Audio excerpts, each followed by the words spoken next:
ফ্রান্সের এভিয়ানে শুরু হতে যাওয়া জি7 সম্মেলনের আগে সুইজারল্যান্ডের জেনেভায় বিক্ষোভ করছেন অন্তত ২০,০০০ মানুষ।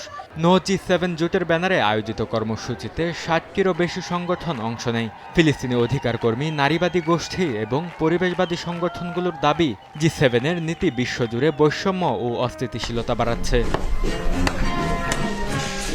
শুরুতে কর্মসূচি শান্তিপূর্ণ থাকলেও এক পর্যায়ে পরিস্থিতি সহিংস রূপ নেয়। পুলিশের সঙ্গে সংঘর্ষে জড়িয়ে পড়েন বিক্ষোভকারীরা।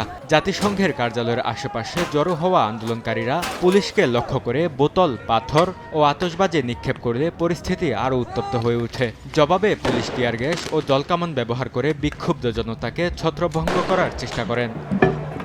প্রত্যক্ষদর্শীরা জানান, কিছু বিক্ষোভকারী জাতিসংঘের টেলিযোগাযোগ ভবনের কার্যালয় লক্ষ্য করে হামলা চালায়। পরে কয়েকটি দোকান ও ব্যাংকের জানালার কাঁচ ভাঙচুর করা হয়। আগুন দেয়া হয় একটি টেসলা গাড়িতেও।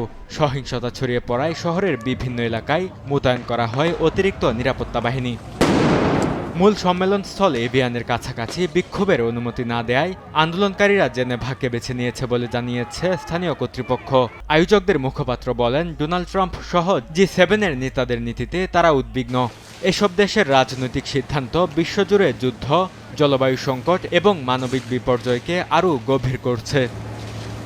বরকতুল্লাহ, সময় সংবাদ।